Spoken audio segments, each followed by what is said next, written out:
नमस्कार। कैसा हो कि आप घूमने निकले हो कार से और जाने अनजाने या खाली पीली आपको पुलिस पकड़ के पूछताछ करने लगे, या आप इस बात को लेके किंतु परंतु कर रहे हो कि खाना किसी रेस्टोरेंट में लेना है तो वेजिटेरियन है या नहीं, वो कैसे मांगा जाए, या आपको ड्राइविंग के नियम ना पता हो और कोई पुलिस वाला आपको रोक ले और आप उसको कानपुर या लखनऊ की तरह पैसे दे के छूटने की कोशिश करें और फिर वो आपका क्या हाल करे। कैसा हो कि आप हवाई अड्डे पे उतरे हैं और वहां पर जो टैक्सी या कैब वाला है वो जो आपको लेने आया वो आया ही ना हो और आपके पसीने छूट जाएं।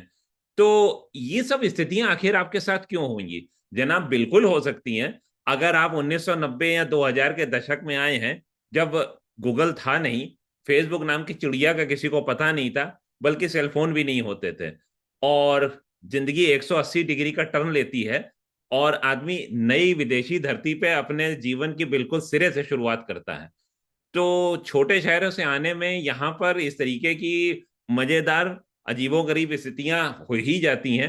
और किसी भी इंसान के जीवन में जब ऐसी स्थितियां होती हैं तो वो तीन ही काम कर सकता है: या तो रो सकता है, या आराम से इनको भूल जाता है जैसा ज्यादातर लोग करते हैं, लेकिन कुछ लोग उसे हास्य या व्यंग का रूप भी दे देते हैं, जैसा खाकसार ने किया लाइफ इन ए चौबीलियन नाम का ब्लॉग शुरू करके सन 2000 में।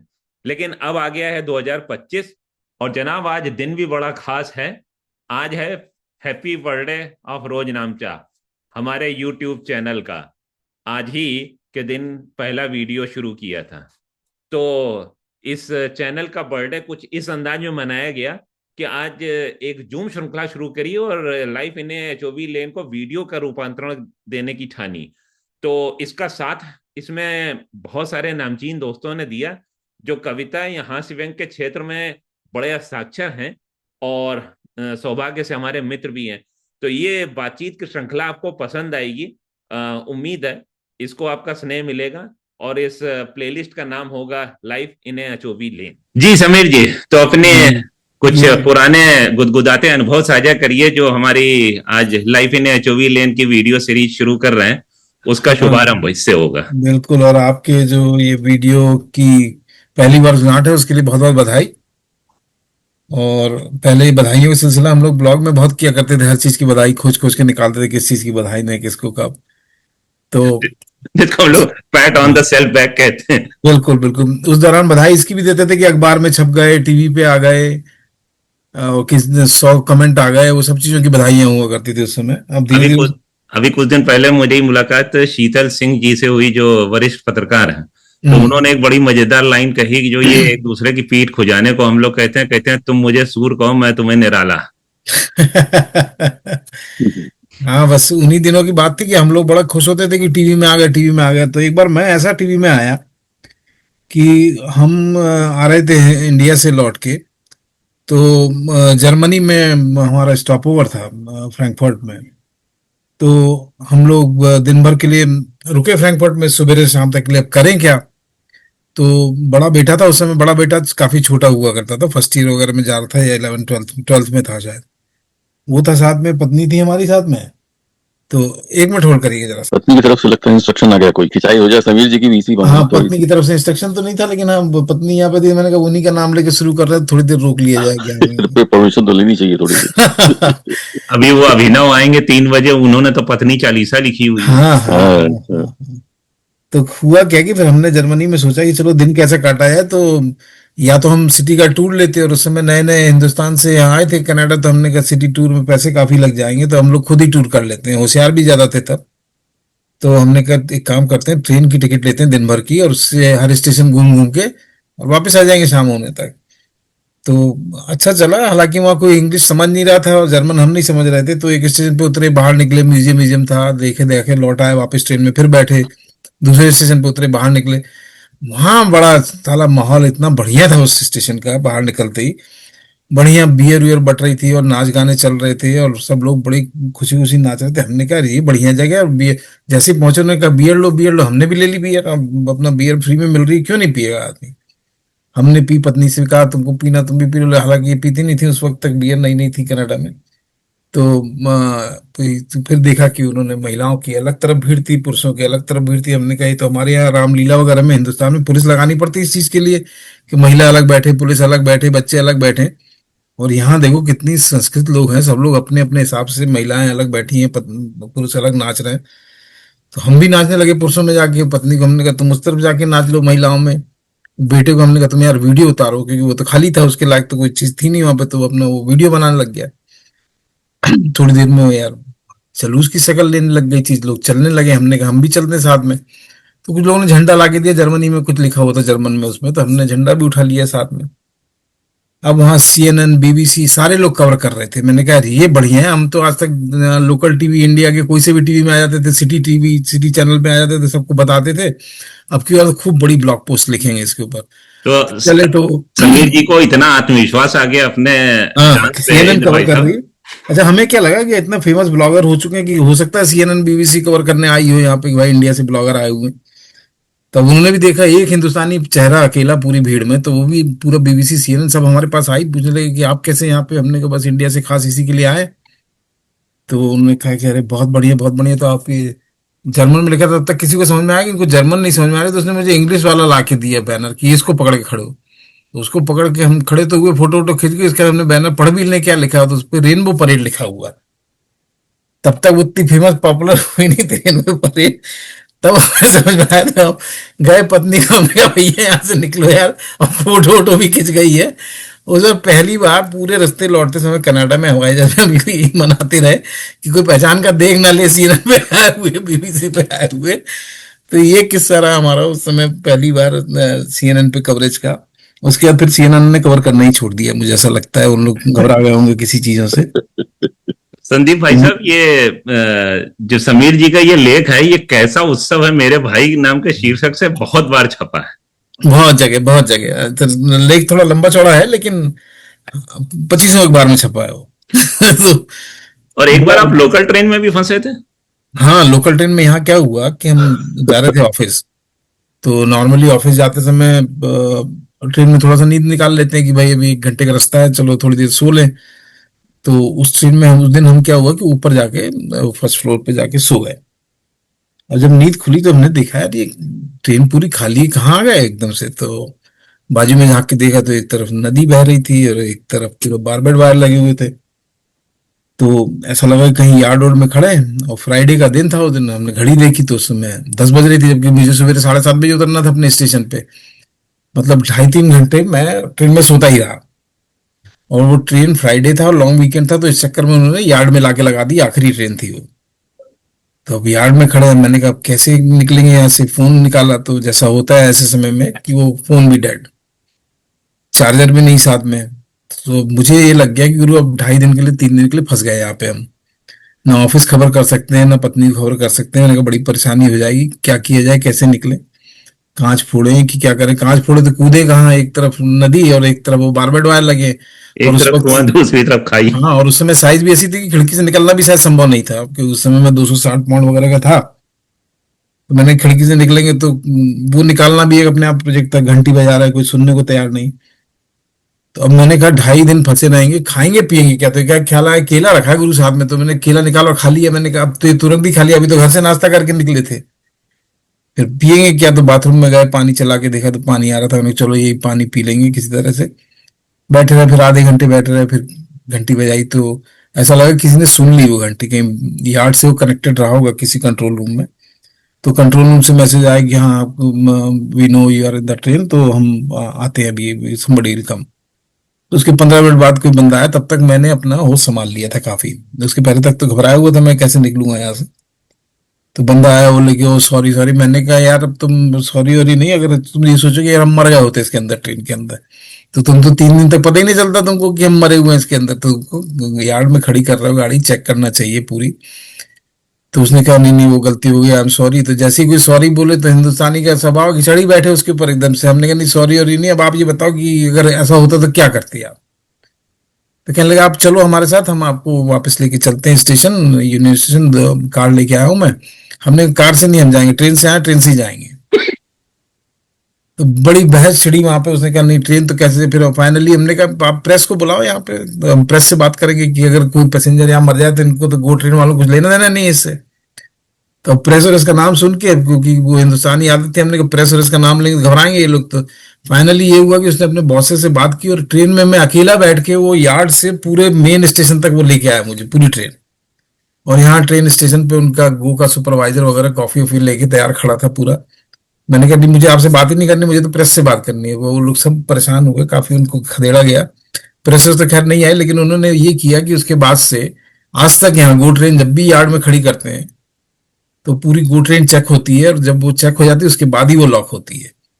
और उस दिन उन्होंने मुझे अपनी फिर कार से वो छोड़ने आया, उनका जो स्टेशन सुपरवाइजर था घर पे। और मुझे 1 महीने उन्होंने पूरी ट्रेन फ्री रखी कि आप 1 महीने तक जब भी आएंगे जाएंगे आप पूरा फ्री रहेगी आपकी ट्रेन। तो बताइए, अपनी गलती को भी उनके ऊपर थोप थाप के, और वो आर्टिकल भी फिर बहुत फेमस हुआ हर तरफ। ये समीर जी कब की घटना है ये है मुझे लगता है 2008 और 8-9 की है। तो 2008-9 की घटना है। तो उस समय हम लोगों की तादाद कम थी और रंगबाजी पूरी हम लोग कर लेते थे। तो अब ये जो वीडियो 2025 में यंग ब्लड देख रहा है, उनको डिस्क्लेमर दे दें, ये सब रंगबाजी अब पेलने की कोशिश ना करें। अरे अब यहाँ जेल में बंद कर देंगे उन लोग, बहुत हिंदुस्तानी हो गए। उस समय कम थे ब्राउन स्किन, तो आप कुछ भी खदेड़ लेते थे इन लोग को। आजकल तो सुनते भी नहीं है, आजकल तो हम तो दिख रहे हैं यहाँ पे। नहीं, बल्कि और आपके मेट्रो में सुपरवाइजर जो है ही वो भी हिंदुस्तानी है, वो पहले से समझता हो कि तुमने क्या किया है ट्रेन में। तो अनूप जी, आज जो है ये आज मैं आपसे अपने चैनल की बर्थडे का जो है सबसे ट्रीट ले रहा हूँ जबरदस्ती। तो समीर जी ने आज हमारा चैनल के 1 साल पूरे हुए हैं। Right right right. तो आज समीर जी ने अभी 2 अपनी गुदगुदाती के अनुभव सुनाए। गुदगुदाती गंभीर रचनाएं सुनाई। हाँ नहीं, मैंने सुना वो जी।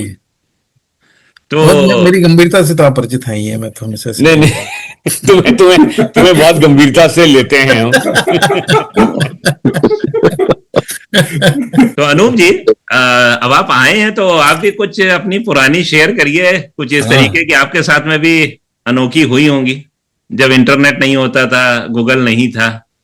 मेरी तो सबसे पहली घटना जो है वो ये है कि जब सबसे पहले टीसीएस के थ्रू हम लोग यहाँ पर उतरे, तो पहली हवाई यात्रा तो नहीं थी, लेकिन विदेश की पहली यात्रा। तो हम लोग पत्नी के साथ और एक बेटी के साथ हम लोग को आना था लॉस एंजलिस। तो हमारी फ्लाइट चली वहां से। हम लोग दिल्ली से, मतलब कि कलकत्ता में थे हम लोग, कलकत्ता से दिल्ली आए, दिल्ली से लंदन फ्लाइट आई, लंदन से न्यूयॉर्क आए। तो जितनी चीजें जहन में होती है ना कि फॉरेन जाना है, तो लंदन, न्यूयॉर्क, ये सब जो ऊंची बातें होती हैं, तो उतरे। तो उसमें जितना समझाया था एक टीसीएस के लोगों ने, जितना ज्ञान प्राप्त करना था हमने किया वहां पर, कि फॉरेन कैसे जाया जाता है। वहां के सबसे बड़ी चिंता थी कि अंग्रेजी कैसे बोली जाती है वहां पर, एक्सेंट अलग है तो समझ में आएगी कि नहीं आएगी, जो बोल लेगा समझ लेंगे कि नहीं समझ लेंगे, यहाँ वहां उतरेंगे तो क्या क्या मुसीबतें आएंगी। वहां न्यूयॉर्क से एलए जाएंगे तो एक प्लेन से दूसरे प्लेन चढ़ने के लिए क्या प्लेटफॉर्म बदलना पड़ेगा, क्या करना पड़ेगा, सारी कहानियां समझ के आए वहां से। लेकिन किसी ने ये नहीं बताया कि बाथरूम में क्या लिखा होता है वहां पर। तो न्यूयॉर्क उतरे और जैसा कि होता है कि बाथरूम जाने की जरूरत महसूस हुई, तो भाई किसी से पूछा हमने कि वेयर इज द बाथरूम। तो उसने उंगली करके इशारा दिखा दिया, हम चले उधर। तो एक कमरा तो दिखा, इसमें हमें लगा कुर्सी में कोई आदमी बैठा हुआ है और ऊपर रेस्ट रूम लिखा है। तो हमने कहा जैसे इंडिया में रिटायरिंग रूम होते हैं, आदमी कुर्सी बैठा तो आदमी आराम करने जाता होगा वेट करने के लिए। तो हम दरवाजा बंद था तो हम वहां से लौटे। फिर ढूंढते रहे, टहलते रहे कि यहाँ कहीं बाथरूम जैसी कुछ शक्ल दिख जाए यहाँ पर। फिर एक आदमी से पूछा तो उसने फिर उस तरफ दिखाया। अब हम वहां गए तो वहां फिर वही आदमी कुर्सी बैठा मिला हमें दरवाजे की लेवल पर। तो अब हमने समझ में नहीं आया क्या करें। तो हम थोड़ा चालाकी हमने की कि हम थोड़ा जैसे देसी आदमी होता है कि थोड़ा खुफिया तरीके से वहां टहलते रहे आसपास उसके। हमने कहा कोई तो तलब वाला दिखेगा। एक तलब वाला जो होता है उसका चेहरे की शक्ल थोड़ा अजीब टाइप की। तो इतना आभास तो हमें भी था कि अगर कोई भागता हुआ आएगा इस तरह से आएगा तो समझ जाएंगे। तो एक आदमी थोड़ा विस्तार से बताइए, तलब कैसी दिखती है?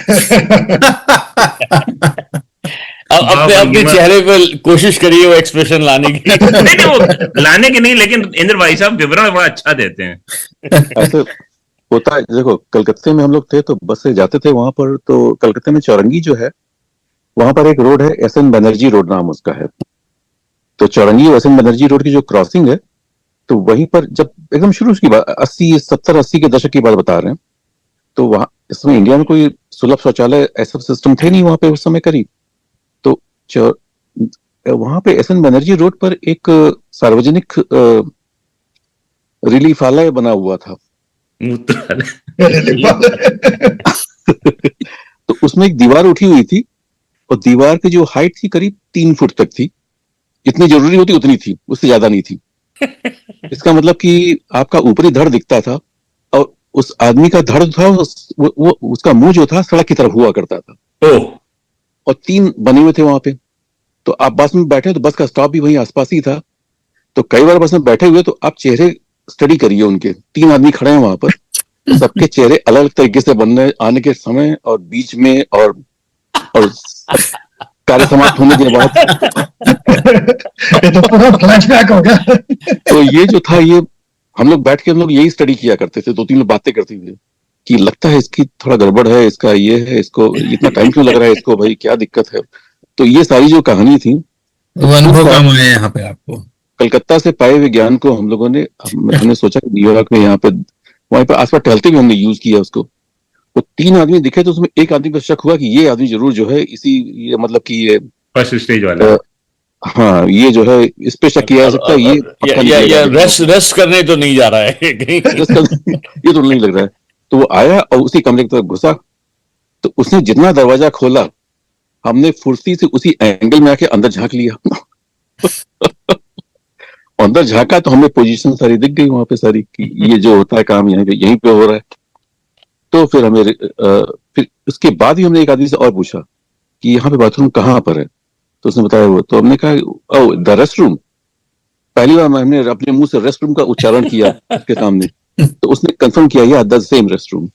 तो जब कह दिया, अब हम कंफर्म, अब हम चौड़े से अंदर दरवाजा धाड़ से, जैसे अमिताभ बच्चन ने खोला होगा दीवार में दरवाजा, वैसे में दरवाजा ऐसे खोला, अंदर घुसे और ठाट से अगल बगल वालों को देखा, अपना काम किया और निकल आए वहां से।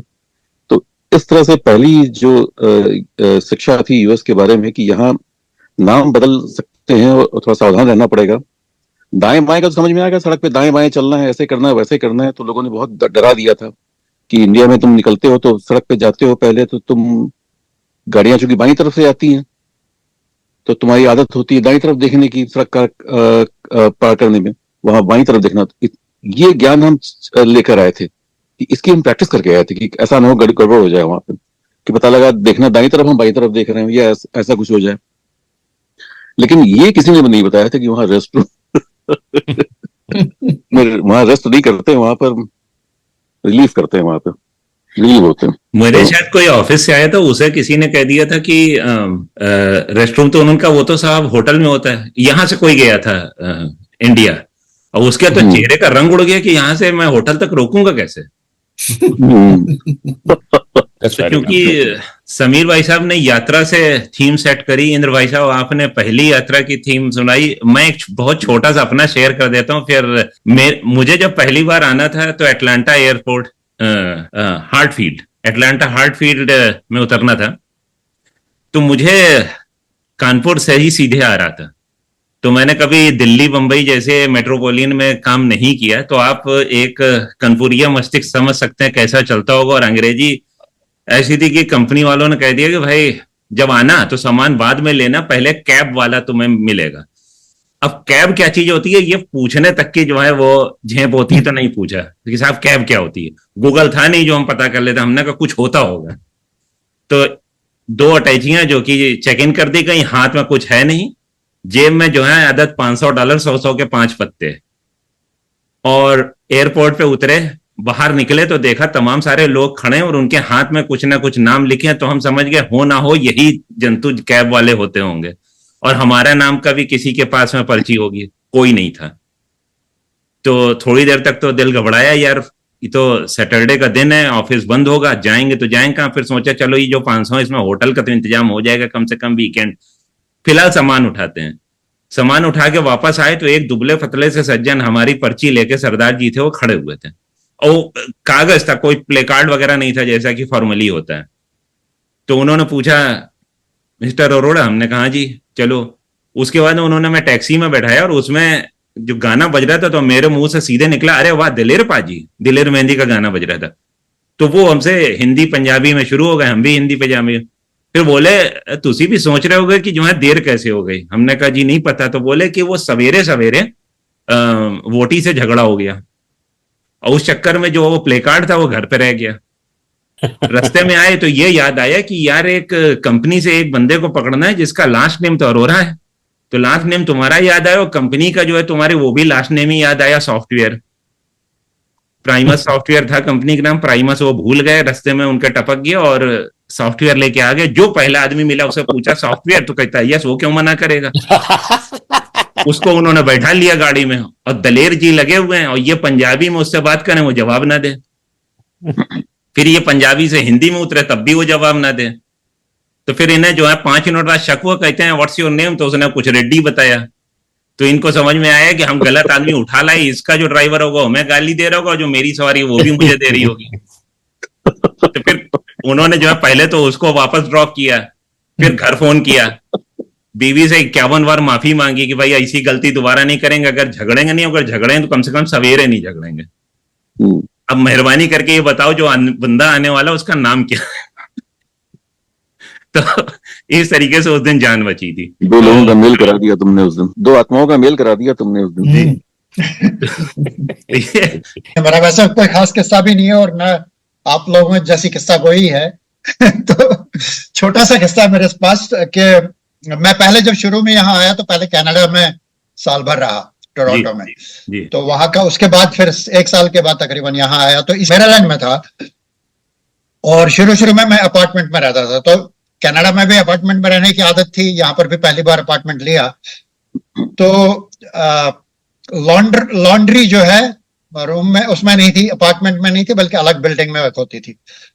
और कनाडा में आदत हो गई थी वो साल भर रहते हुए कि वहां पर वो कॉइन्स होते हैं, कॉइन्स यूज करते हैं लॉन्ड्रोमेट में।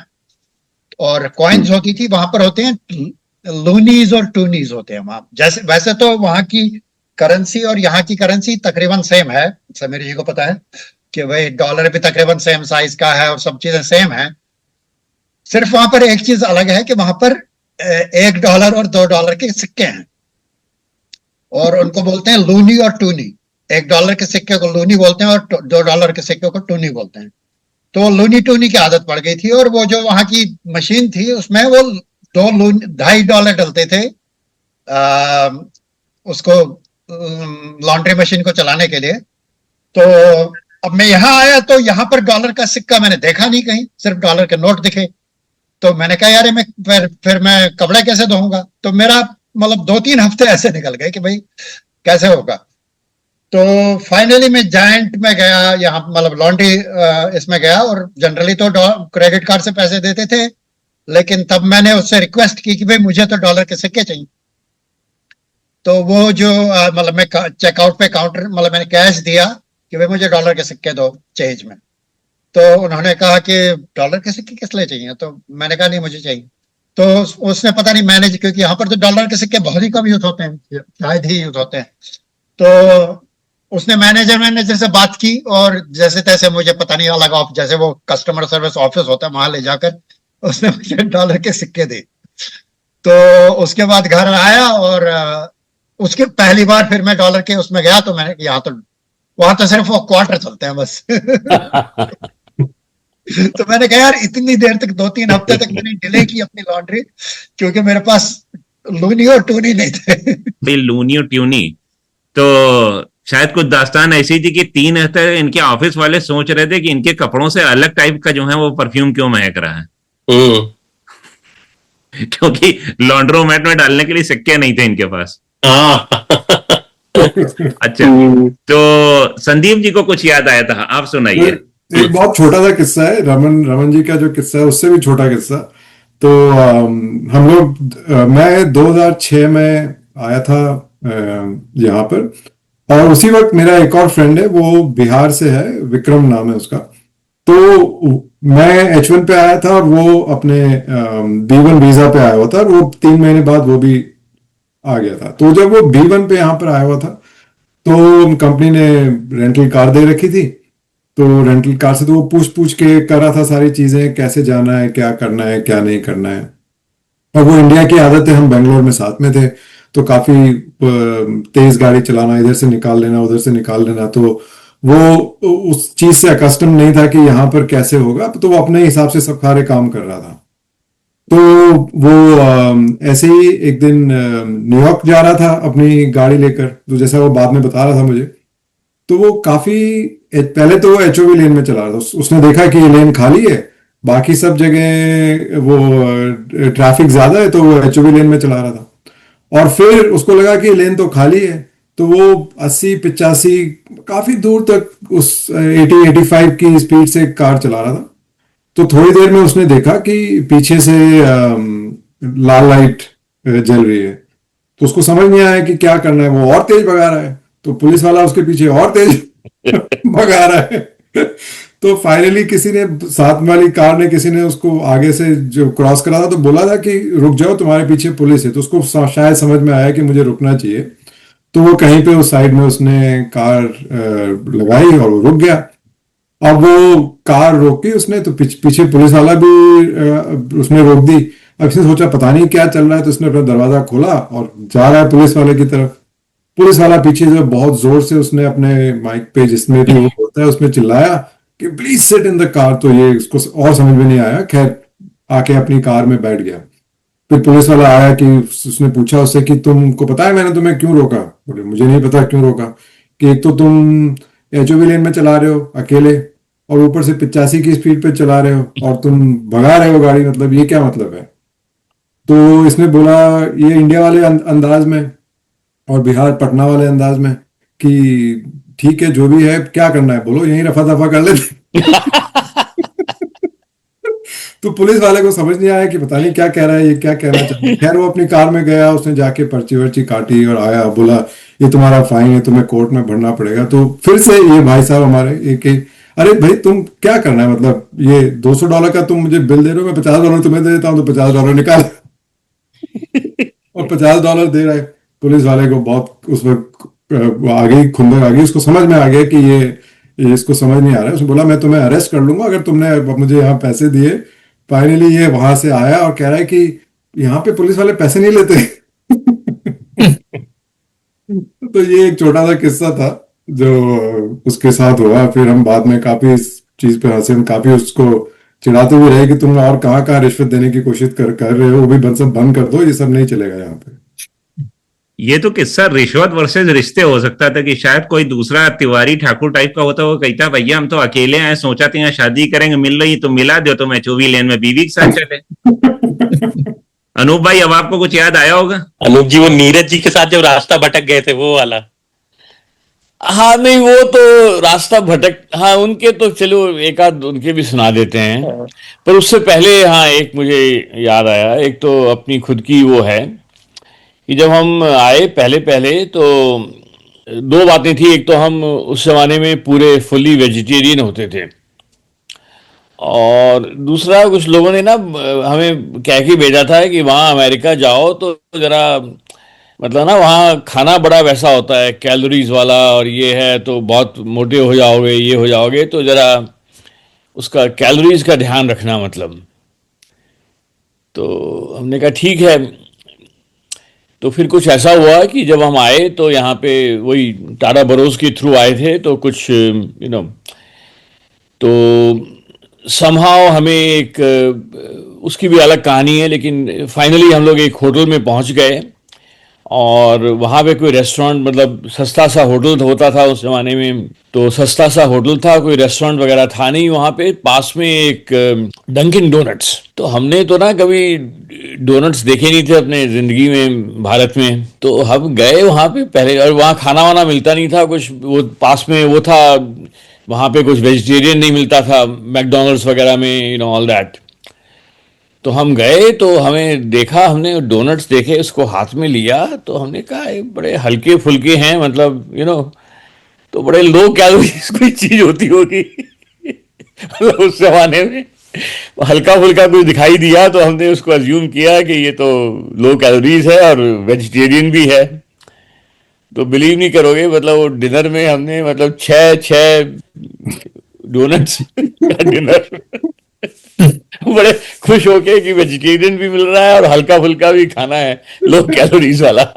तो एक तो ये है रहा। दूसरा एक और, हाँ, याद आ रहा है कि हम लोग आए थे वहाँ डेलावेयर में थे, पहला जो लैंड किए थे अमेरिका में।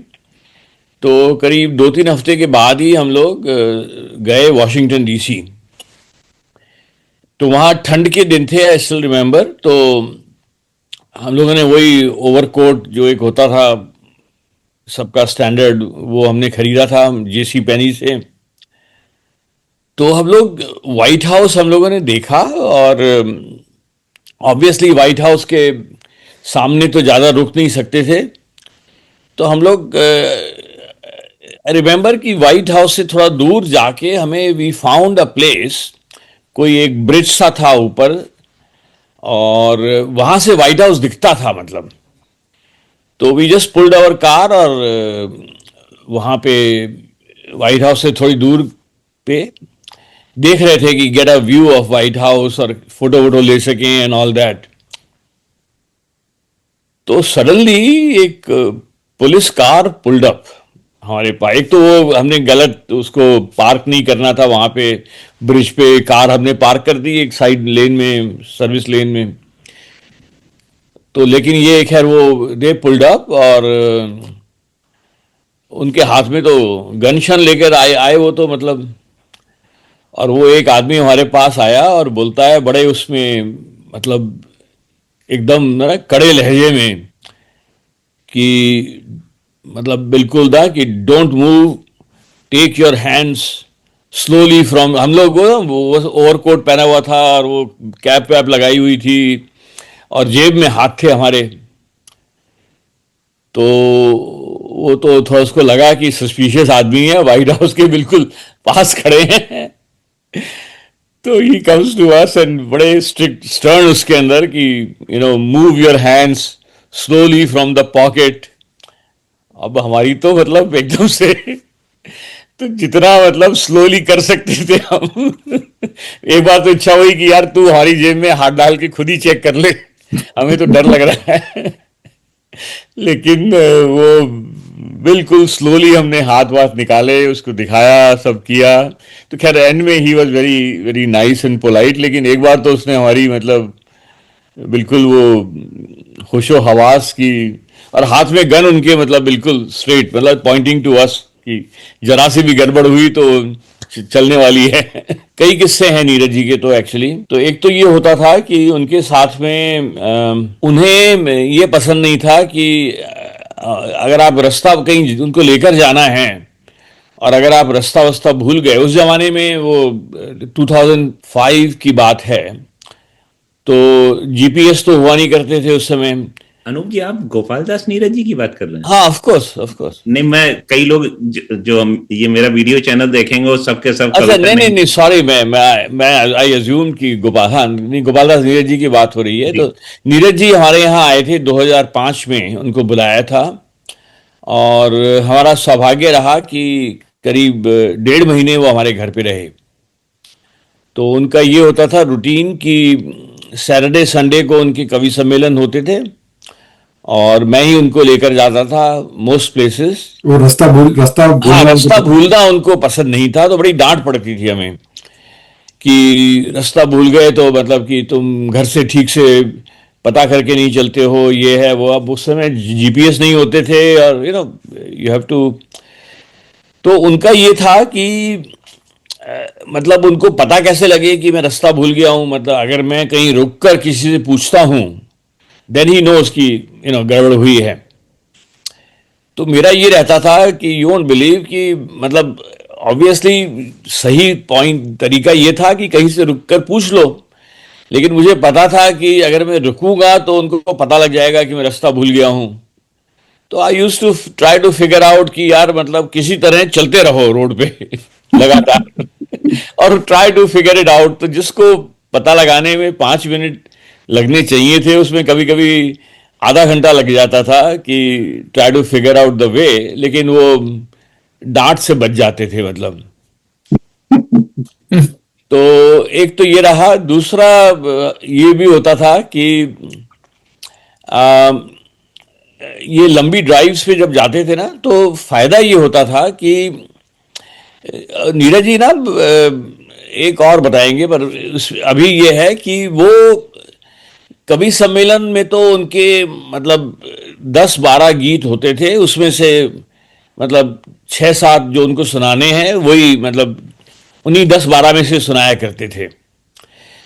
लेकिन उनको ना एक वो रहता था कि मतलब टेस्ट करना है कि भाई ये गीत चलेगा या नहीं चलेगा, तो वो मुझ पे टेस्ट किया करते थे इस ड्राइव्स के अंदर मतलब। अच्छा। तो वो ड्राइव जब मैं कर रहा होता था तो मेरे को सुनाते थे, मतलब वो गीत जो कभी कभी सम्मेलनों में उन्होंने सुनाए नहीं हैं। And actually most of them used to be very good, मतलब वो ना उसकी दृष्टि, काव्य की दृष्टि से देखा जाए तो बड़े अच्छे होते थे, लेकिन वो नीरज जी ने टेस्ट नहीं किए होते थे कि लोगों को कैसे पसंद आएंगे मतलब। तो ही वुड तो इसका टेस्ट कुछ दोज। ऐसा कोई कोरिलेशन तो नहीं है कि आप गीत में खो गए और रास्ता भूल गए? नहीं, वो तो नहीं है, लेकिन एक ये बात जरूर है कि जैसे कई बार मैं घर वापस लौट रहे हैं और वो कोई गीत सुना रहे हैं, और अपने घर का तो मुझे रास्ता मालूम है मतलब, और मुझे मालूम है कि मैं 2 मिनट में पहुंच जाऊंगा, और लेकिन मुझे ये भी मालूम है कि अगर मैं 2 मिनट में पहुंच गया तो ये नीरज जी का गीत जो है वो अधूरा रह जाएगा, है ना, वो सुनाएंगे नहीं वहां जाके। तो आई यूज टू पर्पसली वो लंबे रास्ते से उसको सीनिक रूट लेते हुए आई यूज टू डू दैट। तो वो किया था हमने। ये जो आप अभी डूनट वाली बात बता रहे थे, मुझे याद आया, एक हमारे मिलने वाले थे, तो यहाँ रहते हुए काफी समय हो गया था और कैलोरी वगैरह का इनटेक उनका ज्यादा था।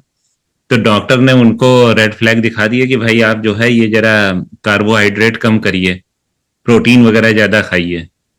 अब उन्होंने अपने तरीके से रिसर्च करी और मुझे एक दिन कॉल किया, कहते हैं यार तुम खाते क्या हो? मैंने कहा क्यों? कहते हैं मैंने जब से प्रोटीन वगैरह खाना शुरू किया, कार्बोहाइड्रेट कम किया, मेरे तो पंजों में इतना दर्द होने लगा, चलना दूभर हो गया। हमने कहा आप जाके यूरिक एसिड पहले तो चेक कराइए, तो ज्यादा निकला।